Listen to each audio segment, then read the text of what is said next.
നമസ്കാരം. ഏവർക്കും ആത്മപ്രദക്ഷിണത്തിലേക്ക് സ്വാഗതം. അവിട്ടം നക്ഷത്രത്തിൻ്റെ ന്യൂനതകളും പരിഹാരങ്ങളുമായിട്ടാണ് ഇന്നെത്തിയിരിക്കുന്നത്. അവിട്ടം തവിട്ടിൽ നേടും എന്നൊരു പഴഞ്ചൊല്ലുണ്ട്. അവിട്ടം പിറന്നാൽ തവിട്ടുപ്പാനയെല്ലാം പണം എന്ന് തമിഴിലും ഒരു ചൊല്ലുണ്ട്. അത്രയ്ക്ക് ശ്രേഷ്ഠമായിട്ടുള്ള നക്ഷത്രമാണ് അവിട്ടം എന്നതാണ്. പേരും പ്രശസ്തിയുമുള്ള മഹത്വമുള്ള അഷ്ടവസുക്കൾ ദേവതയായ അവിട്ടം നക്ഷത്രം. അഷ്ടവസുക്കൾ ദേവതയായതുകൊണ്ടാണ് അവിട്ടം നക്ഷത്രത്തിന് ഇത്രമാത്രം മാഹാത്മ്യവും പ്രശസ്തിയും ഉള്ളത്. ഗൂഢബുദ്ധിമാന്മാരായിരിക്കുന്ന അവിട്ടം നക്ഷത്രക്കാർ രഹസ്യം സൂക്ഷിക്കുവാൻ അതീവ സമർത്ഥരാണ് അവിട്ടം നക്ഷത്രക്കാർ. ഏതെങ്കിലും കാര്യത്തിൽ ആരോടെങ്കിലും ഇവർക്ക് വൈരാഗ്യം തോന്നിയാൽ അത് മനസ്സിൽ വെച്ചുകൊണ്ട് അതിൻ്റെ ലക്ഷ്യപ്രാപ്തി എത്തുന്നതുവരെ പരിശ്രമിച്ചുകൊണ്ടേയിരിക്കും. ഒടുവിൽ ആനയുടെ വൈരനിര്യാതന ബുദ്ധി പോലെ അവസരം വരുമ്പോൾ അത് പ്രയോഗിക്കുകയും ചെയ്യും. അങ്ങനെ ഇവർ സംതൃപ്തി അടയും. പ്രതികാര വാഞ്ച കൂടുതലുള്ള നക്ഷത്രമാണ് അവിട്ടം നക്ഷത്രം. സമുദായം, മതം ഇവയെക്കുറിച്ചൊക്കെ ഒരു സ്പിരിറ്റ് ഇവരുടെ ഉള്ളിൽ എപ്പോഴും നിലനിൽക്കും. സ്വന്തം ആരോഗ്യത്തെക്കുറിച്ച് ഒട്ടും തന്നെ ഉത്കണ്ഠാഭരിതരല്ല ഇവർ. പക്ഷേ ഒരു രോഗം വന്നു കഴിഞ്ഞാൽ പെട്ടെന്ന് ഇവർ ആകുലരായിത്തീരും. പിന്നെ പരിഭ്രാന്തി കൂടും ഇവർക്ക്. ആ രോഗത്തിനൊരു ചെറിയ ശമനം വന്നാൽ പിന്നെ ഇവരെ കാണുന്നത് പ്രവൃത്തി മേഖലയിലാണ്, കർമ്മ മേഖലയിലാണ്. പിന്നെ അടങ്ങിയിരിക്കില്ല ഈ നക്ഷത്രക്കാർ.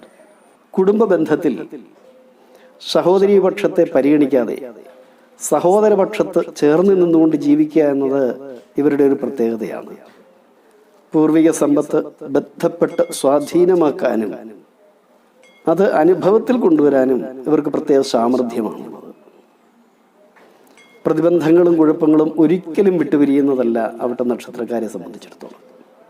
ഏതെങ്കിലും കാരണവശാൽ മനസ്സങ്ങനെ വിഷമിച്ചുകൊണ്ടിരിക്കും. ഇവർക്ക് മനോവ്യഥയിൽ നിന്നും ഇവർക്ക് മുക്തി ലഭ്യമാകുവാൻ വളരെ പ്രയാസമാണ്. ഏതൊരു നക്ഷത്രത്തിൻ്റെയും 3, 5, 7 നാളുകൾ വർജിക്കപ്പെടേണ്ടതാണ്.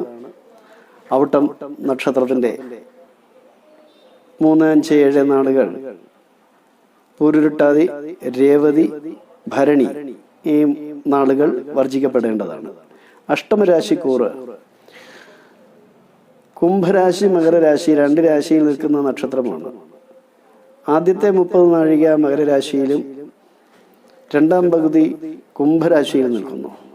മകരരാശിയിൽ ജനിച്ചവർ ചിങ്ങരാശി അഷ്ടമരാശിയാണ്. ചിങ്ങരാശിയിലെ നക്ഷത്രമായ മകം, പൂരം, ഉത്രം 15 നാഴിക ആദിപാദം വരെയുള്ളതായ നക്ഷത്രങ്ങൾ അഷ്ടമരാശിയാണ്, ഒഴിവാക്കുക.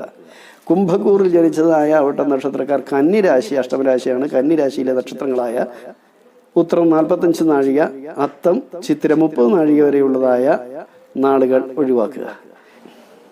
ഈ നക്ഷത്രക്കാരുമായി സഹകരണമോ സഹവാസമോ കൂട്ടുപ്രവർത്തനങ്ങളോ കൊടുക്കൽ വാങ്ങലുകളോ നല്ലതല്ല.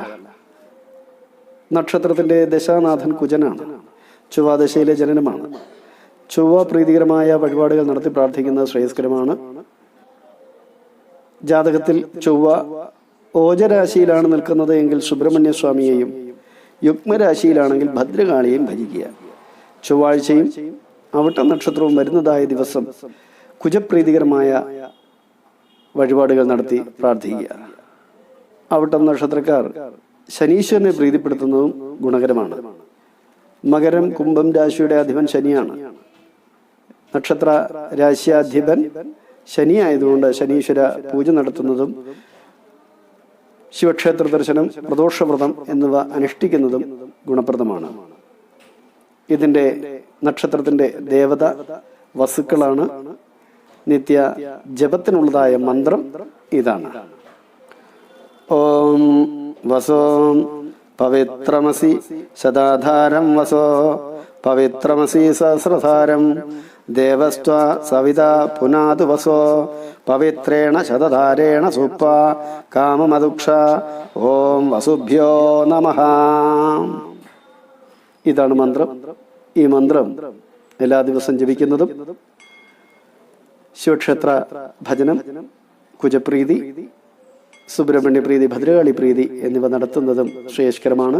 ജീവിതത്തിൽ ശ്രേഷ്ഠമായ അനുഭവങ്ങൾ കൈവരിക്കുവാൻ ഈശ്വര ഉപാസനയിലൂടെ സാധ്യമാകട്ടെ എന്ന പ്രാർത്ഥനയിലൂടെ നാളെ ചതയം നക്ഷത്രത്തിൻ്റെ ന്യൂനതകളും പരിഹാരമാർഗങ്ങളുമായി എത്തുന്നതാണ്.